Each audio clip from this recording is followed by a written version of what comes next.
Welcome back. NTV morning live షోకు పునఃస్వాగతం. TDP 3 రోజుల శిక్షణ తరగతుల కార్యక్రమం ముగిసింది. అయితే ఇందులో లోకేష్ ఏవైతే కామెంట్స్ చేశారో అవి ప్రధాన వార్తగా మనకు అన్ని పత్రికల్లోనూ వినిపిస్తూ వచ్చింది. అలానే తెలంగాణలో 31 జిల్లాలు ఈ దసరా నుంచే సేవలు కూడా ఆయా జిల్లాల నుంచి ప్రారంభమవుతాయని చెప్పి సీఎం చెప్పారు. ఈ 2 విషయాలపైన ఇవాళ మన చర్చా కార్యక్రమం ఉంటుంది. మనతో ఇవాళ చర్చలో పాల్గొంటున్నారు నేరెళ్ల శారద గారు, తెలంగాణ కాంగ్రెస్ మహిళా అధ్యక్షురాలు, అలానే రాజేంద్ర ప్రసాద్ గారు, టీడీపీ ఎమ్మెల్సీ గారు, అలానే మనతో పాటు జాయిన్ అవుతారు మంద జగన్నాథం గారు, మాజీ ఎంపీ టీఆర్ఎస్ నేత, అలానే జోగి రమేష్ గారు, మాజీ ఎమ్మెల్యే వైసీపీ నేత, వారు విజయవాడ నుంచి మనతో లైవ్ లో పాల్గొంటున్నారు. అందరికీ స్వాగతం అండి. రాజేంద్ర ప్రసాద్ గారు, ఇవాళ చూసుకుంటే కనుక ప్రధానంగా ఒక వార్త అయితే ప్రతి పత్రికలోనూ వస్తుంది, ప్రతి ఒక్కరి నోట ఈ చర్చ అయితే జరుగుతుంది. కార్యకర్తల సంక్షేమం కోసం కట్టుబడి ఉంటామని చెప్పేసి చెప్పారు. అలానే సంక్షేమ నిధిని కూడా భారీగా ఏర్పాటు చేశారు, కార్యకర్తల కోసం ఫిక్స్డ్ చేసి ఆ అమౌంట్ని కూడా ఇవ్వడం జరుగుతుందని. ఈ వీటితో పాటుగా అనేక కామెంట్స్ కూడా చేశారు. నేను జగన్లా కాకుండా ఉంటాను అని చెప్తూ జగన్ ఎటువంటి సంక్షేమాన్ని పట్టించుకోవటం లేదు, అలానే దుష్ప్రచారం కూడా చేస్తున్నారని చెప్పి ఏంటి లోకేష్ కామెంట్స్ని ఎలా చూడొచ్చు అంటారు? ఇది లోకేష్ గారు చాలా పరిపక్వతతో, చాలా సమర్థవంతంగా ఆయన ఇన్నాళ్ళు పార్టీలో చేస్తున్నటువంటి పనిని అక్కడ వివరించి చెప్పడం జరిగిందని. ఇది కొత్తగా ఆయన కామెంట్ చేయటం కాదు, చేసి చూపెట్టినాయి. మీరు చెప్పారు 2 అంశాలు. ఒకటి, కార్యకర్తల సంక్షేమం. మీరు మన రాష్ట్రంలోనే కాదు, దేశంలోనే కాదు, ప్రపంచంలోనే చూడండి. ఎక్కడైనా మోడల్స్. రాజకీయ పార్టీలు కార్యకర్తలని వాడుకుని అధికారంలోకి వచ్చిన తర్వాత వదిలేస్తూ ఉంటారు. నాయకులు కానీ పార్టీలు కానివ్వండి, వాళ్ళ సంక్షేమం కానివ్వండి, వాళ్ళ అభివృద్ధి కానివ్వండి, లేకపోతే వాళ్ళ పదవులు ఇచ్చే విషయంలో కానీ పెద్దగా ఇంట్రెస్ట్ పెట్టరు.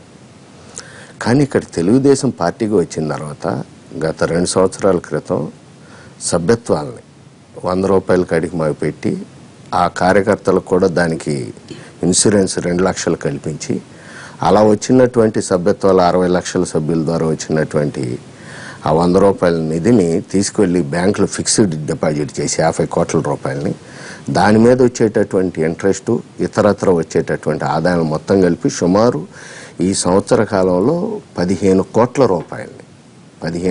రూపాయలు ఒక్క సంవత్సరంలో కార్యకర్తల సంక్షేమం కోసం లోకేష్ బాబు ప్రత్యేకంగా ఖర్చు పెట్టడం జరిగింది. దానివల్ల కార్యకర్తలు చాలా హ్యాపీ ఫీల్ అవుతున్నారు. రేపు మార్చిలో డిసెంబర్లో రాబోయేటటువంటి సభ్యత్వానికి మీకు ఇంకా దాన్ని 100 కోట్లు చేసి దాన్ని డిపాజిట్ చేస్తే నెలకు 10 కోట్ల కాడికి ఖచ్చితంగా ఖర్చు పెట్టే విధంగా ఏర్పాటు చేయడం జరుగుతుంది. అలాగే సీనియర్ కార్యకర్తలు 83 నుంచి ఉన్న వాళ్ళకి పింఛన్ రూపంలో నెలకు 2000 రూపాయల కాడికి ఇవ్వటం. కార్యకర్తల సంక్షేమం వరకు టీడీపీ చేస్తున్నది నిజంగా అద్భుతంగా ఉంది, కార్యకర్తలకి చాలా ఉపయోగకరంగా ఉంటుంది. కానీ ఇంకా అనేక నిర్ణయాలు కూడా తీసుకున్నారు, ఇంకా అనేక కార్యక్రమాలు కూడా జరిగాయి. మంద జగన్నాథ్ గారు, మనం చూసుకుంటే కనుక టీడీపీలో ఎమ్మెల్యేలందరికీ కూడా ర్యాంకింగ్స్ ఇవ్వడం జరిగింది, సీల్డ్ కవర్లో ర్యాంకింగ్స్ ఇచ్చారు. అసలు ఈ ర్యాంకింగ్స్ ఇవ్వటం, పనితీరుని ఎలా ఉన్నదనేది క్యాల్కులేట్ చేయటం, ఈ ర్యాంకింగ్స్ ఇవ్వటం, దీని ప్రభావం ఏ విధంగా ఉండే అవకాశం ఉంటుంది? అంటే ఎమ్మెల్యేల మీద వాళ్ళ పనితీరు మీద మాట్లాడడం వరకు ఓకే, కానీ ఇలా సీల్డ్ కవర్లో ర్యాంకింగ్స్ ఇవ్వటం అది ఎంతవరకు? అంటే గతంలో నేను కూడా టీడీపీలో పనిచేశాను. చంద్రబాబు నాయుడు గారికి అలవాటు ఉంది, ఆ నిరంతరం ప్రజల నుంచి అభిప్రాయం, ఇంటెలిజెన్స్ వర్గాలు ఇతరత తెప్పించుకున్న తర్వాత ప్రజాప్రతినిధులకు లేదా ఆయన ఎప్పటికప్పుడు లేదా ఆ సమాచారాన్ని డైరెక్ట్గా కూడా ఇండైరెక్ట్గా పాస్ ఆన్ చేసేవారు. మీకు ఇవి అనుకూలంగా ఉన్నాయి, ఇవి ప్రతికూలంగా ఉన్నాయి వెల్ ఇన్ అడ్వాన్స్. ఇప్పుడు 5 ఏళ్లకు ఒకసారి ప్రజాక్షేత్రంలో తిరిగి టెస్ట్కి పరీక్షకి హాజరు కావాలి ప్రజాప్రతినిధులు. ఎవరనేది వాళ్ళ పర్ఫార్మెన్స్ని బట్టి, వాళ్ళ తీరు ప్రవర్తన సరళిని బట్టేసి ప్రజలు యాక్సెప్ట్ చేస్తుంటారు, రిజెక్ట్ చేస్తుంటారు. సో దానిలో భాగంగానే నిన్న ఇది ఒక కొత్త వరడు అనుకుందాం. సీల్డ్ కవర్లో వాళ్ళ పర్ఫార్మెన్స్ డైరెక్ట్గా అందరు ఉన్నప్పుడు చెప్పి మీరు ఇట్లా అనడం కన్నా కాస్త న్యూనత భాగంగా ఉండడానికి కూడా ఆస్కారం ఉంటుంది. ఏ ముఖ్యమంత్రి అయినా కానీ అలాగే చేస్తూ ఉంటారు. ఇప్పుడు దాని కొత్త వరడులో నేను అనుకుంటాను అది సహజంగా ఈ ప్రజాప్రతినిధి ఎమ్మెల్యేలకు బాగా సహకరించాలి. దాన్ని పాజిటివ్ వేలో తీసుకునే వాళ్ళైతే, నెగిటివ్ వేలో తీసుకునే అన్న వాళ్ళకి దాన్ని ఎవరేం చేయలేము మనం. సో ఈ ప్రతి పార్టీకి సమాచారం ఉంటుంది, కానీ కొన్ని పార్టీలు డైరెక్ట్గా పాస్ ఆన్ చేస్తారు, కొన్ని మంది చేయరు అన్నమాట. దాంట్లో మరి ఒక కొత్త విధానం అనుకోవాలి. ఇప్పుడు మా పార్టీలో కూడా ముఖ్యమంత్రి గారు ఎప్పటికప్పుడు ఇది చేస్తూ వాళ్ళకు లోపల చెప్తూ ఉంటారు. టీఆర్ఎస్లో కూడా సరే ఇండైరెక్ట్గా ఏదో విధంగా చెప్తూ ఉంటారు. అది ఆకలింపు చేసుకొని సరి చేసుకుంటే మంచి, లేనప్పుడు లేదా పార్టీలు కూడా డెఫినెట్గా ఇతనికి ప్రజా వ్యతిరేకత ఉంది అన్నప్పుడు టికెట్ ఇచ్చి ఒక సీట్ని అయితే అంటే పోగొట్టుకోలేం కదా. ఇది ఒక మంచి పరిణామం అనాలి. రీకాల్ సిస్టమ్ అని చెప్పమని చాలామంది అడుగుతున్నారు. ఆ రీకాల్ సిస్టమ్ కన్నా ఎవరైతే ప్రజాప్రతినిధులకు నెగిటివ్ ఉందో, ప్రజల నుంచి వ్యతిరేకత ఉందో వాళ్ళ పార్టీ వదులుకోవడానికి ఒక సంకేతం లాంటిది ఇది. దాన్ని నిజంగా కూడా ఎమ్మెల్యేలకు వీళ్ళకి బాగా ఉపకరిస్తుంది ఇది. ఓకే, ఇక మనతో విజయవాడ నుంచి జాయిన్ అయ్యారు జోగి రమేష్ గారు. రమేష్ గారు నమస్తే అండి. గుడ్ మార్నింగ్ అండి. నిన్నటితో నిన్నటితో 3 రోజుల శిక్షణ తరగతులు ముగిసాయి టీడీపీలో. అయితే దానిలో లోకేష్ కామెంట్స్ ప్రధానంగా చర్చనీయాంశంగా కనిపిస్తున్నాయి. నాన్నతో నాకు విభేదాలని చెప్పి దుష్ప్రచారం చేస్తున్నారు. అలానే జగన్ లా నేను తండ్రికి తలవంపులు తెచ్చేవాడిని కాదు అంటూ లోకేష్ కామెంట్ చేయడం జరిగింది. అసలు అంటే ఎందుకు ఈ వార్త రావడానికి కారణం ఏంటంటారు? వరప్రసాద్ గారు, ఒకసారి అంటే మనకి ఆంధ్రప్రదేశ్ రాజకీయం మీద పూర్తి అవగాహన ఉంది కాబట్టి మీకు చెప్తాను. లోకేష్ గారు కామెంట్ చేశారంటే అసలు లోకేష్ గారు ఆ 2 రోజుల శిక్షణ తరగతులకు ఎందుకు రాలేదో మాకు తెలియదు. ఆయనకి మంత్రి పదవి ఇవ్వలేదని అడిగాడో తెలియదు, లేకపోతే ఏదైనా వాటాల దగ్గర వాళ్ళ నాన్నకి ఆయనకి గొడవలు వచ్చినాయో. ఎవరు కామెంట్ చేశారు, ఎవరు రాశారు అవన్నీ పక్కన పెడితే జగన్మోహన్ రెడ్డి గారు అంటే వాళ్ళ 3 రోజుల శిక్షణా తరగతుల్లో కూడా జగన్మోహన్ రెడ్డి గారే కావాలా? ఒకటి ఆలోచన చేసుకోండి. వాళ్ళ పార్టీ వాళ్ళ విధానాలు అసలు ఏం చేయాలి ఏంటి ఇది చెప్తారా? జగన్మోహన్ రెడ్డి గారి గురించి ఇది ఏమైనా కామెంట్ చేయడానికి అదేమన్నా సందర్భం అంటారా? అసలు ఎక్కడ ఏం మాట్లాడాలి, ఏం లోక జ్ఞానం కూడా తెలియకపోతే ఎట్లాగండి? ఆ లోక జ్ఞానం నేర్పనండి ముందు. ఇప్పుడు అతనికి జాతీయ అధ్యక్షుడిగా ఏదో ఇచ్చారు బాధ్యతలు. ఆ బాధ్యతలు ఇచ్చేటప్పుడు లోక జ్ఞానం కొంచెం నేర్పి పార్టీ బరువు బాధ్యతలు అప్పచెప్తే సరిపోద్ది. దోచుకోవటం, దాచుకోవటం, లేకపోతే ఆ దోచుకున్న డబ్బుల్లో ఏదో 1 కోటి రూపాయలు 2 కోట్లు ఇది కాదండి. ఈ రోజున అసలు మీరు ఎందుకు శిక్షణా తరగతులు పెట్టారు? మీరు శిక్షణా తరగతులు పెట్టడానికి కారణాలు ఏంటి అనేది ఒకసారి ఈ 3 రోజులుగా రాజకీయంగా తెలివిగల వాళ్ళు ఆలోచిస్తే, ఈ 3 రోజుల్లో మీరు శిక్షణా తరగతులు పెట్టడానికి కారణం సమన్వయం. సమన్వయం అంటే ఏంటి? గ్రూపులు, గొడవలు, కొట్టుకోవటం. అంటే కొంతమంది మా పార్టీ నుంచి మీరు తీసుకెళ్లారు, ఆ 20 నియోజకవర్గాల్లో గ్రూపులు గందరగోళం కొట్టుకుంటా ఉన్నారు. వాళ్ళని సమన్వయం చేసి వాళ్ళ మధ్య ఒక భరోసా, డీలిమిటేషన్ జరుగుతుంది కాబట్టి మీరు ఎవరు కొట్టుకో అవసరం లేదని చెప్పేసి సీఎం గారు చెప్తా ఉన్నారు కదా. అవన్నీ మనం చూస్తా ఉన్నాం కదా. ఇవాళ మీరు సీల్డ్ కవర్లో ఇవ్వాల్సినంత అవసరం ఏముంది?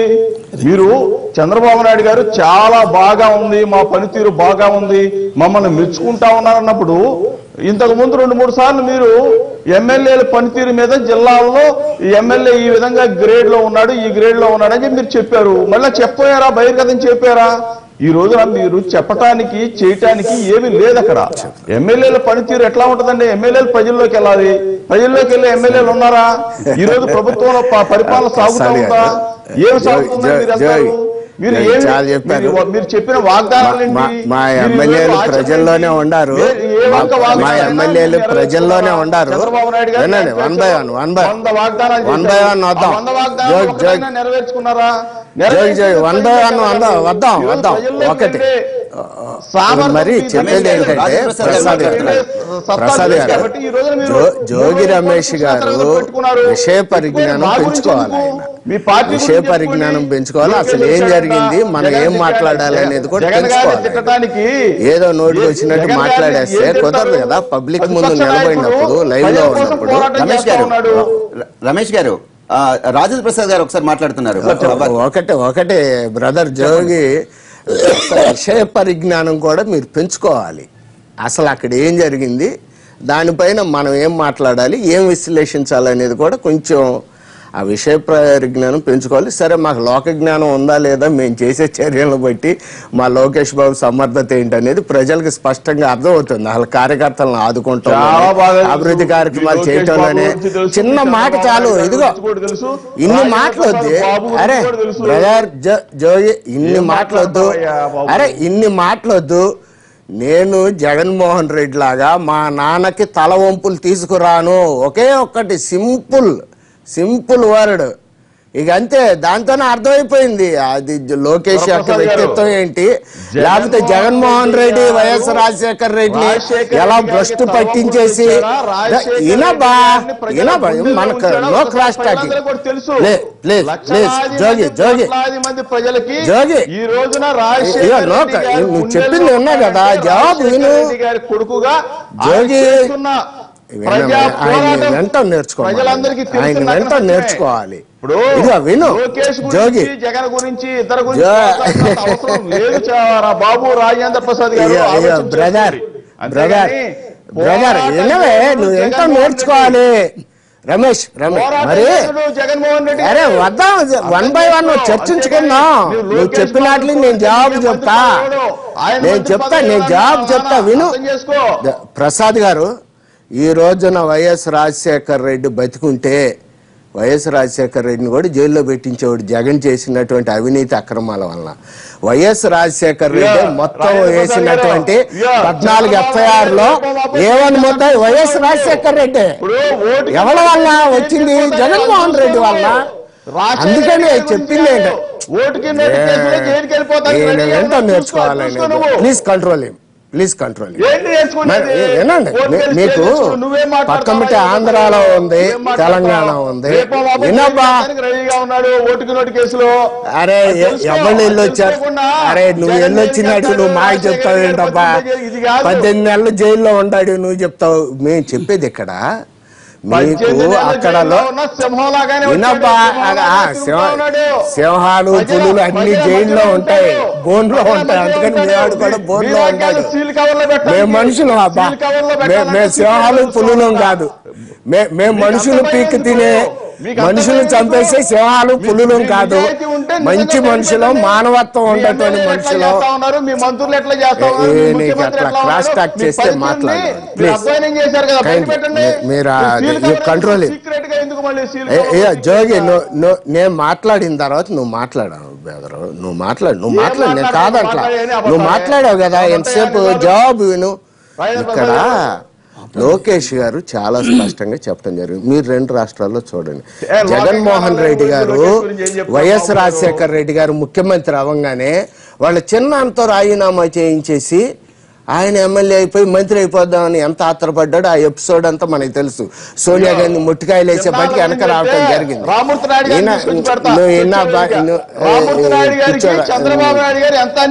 జోగి నువ్వు ఎన్నో అది వాళ్ళ కుటుంబ విషయాలు మనకెందుకు, నువ్వు పబ్లిక్ విషయాలు మాట్లాడదాం.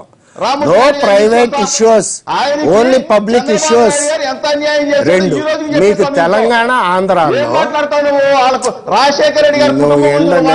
మాట్లాడు. ఏం మాట్లాడతావు? మాట్లాడు, నీ ఇష్టం. నీ నోటి ఇదంతా దొరదంతా తీర్చేసుకో, మాట్లాడు. ఇంకేంటి చెప్పు.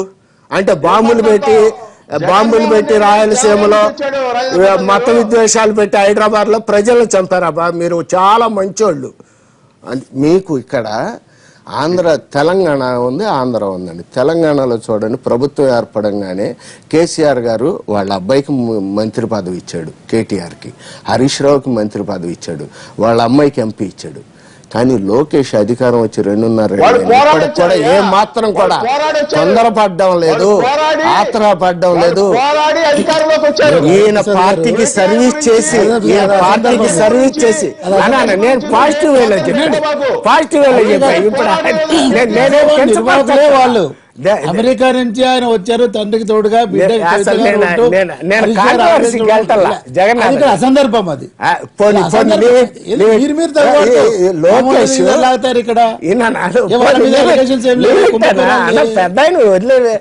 ఇక్కడ లోకేష్ లాస్ట్ 15 years నుంచి 15 సంవత్సరాల నుంచి పార్టీకి పనిచేస్తున్నాడు. అయినా పదవి కోసం ఏ రోజు ఆశించలేదండి. చిన్న అవినీతి మరక చూపెట్టండి.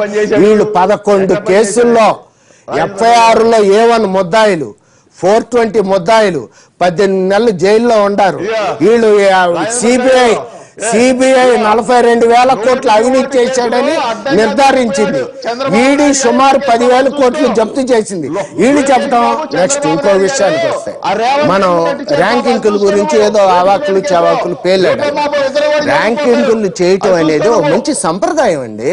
మనం ఎక్కడ ఉన్నాం, ఏం చేస్తున్నాం, వేర్ వీఆర్ అనేది తెలుసుకోవటం మంచి సంప్రదాయం. మీకు గతంలో ఇది కమ్యూనిస్ట్ పార్టీల్లో ఉండేదండి. మీరు ఒకసారి చరిత్రలోకి వెళ్ళండి. కమ్యూనిస్ట్ పార్టీలు ఆత్మ విమర్శ లేకపోతే ఆత్మ పరిశీలన అనేది చేసుకుని ఒక కూర్చుని నాయకులందరూ, ప్రభుత్వం ఉండా లేకపోయినా నాయకులందరూ కూర్చుని మనం ఇప్పటివరకు ఏం చేసాం, దాని యొక్క ఫలితాలు ఏంటి, మనం మంచి జరిగిందా చెడు జరిగిందా, మనకు మంచి పేరు వచ్చిందా చెడు పేరు వచ్చిందా, భవిష్యత్తులో మనం ఏం చేయాలి, ఎలా మంచి కార్యక్రమాలు చేసుకోవాలి అనేది కమ్యూనిస్టు పార్టీలు అలా ఆత్మ విమర్శ చేసుకుని అదే సిస్టాన్ని ప్రజాభిప్రాయం సేకరించి సర్వేల ద్వారా ఇదొక ఆత్మ విమర్శ, ఆత్మ పరిశీలన, ఆత్మశుద్ధి చేసుకుంటాం.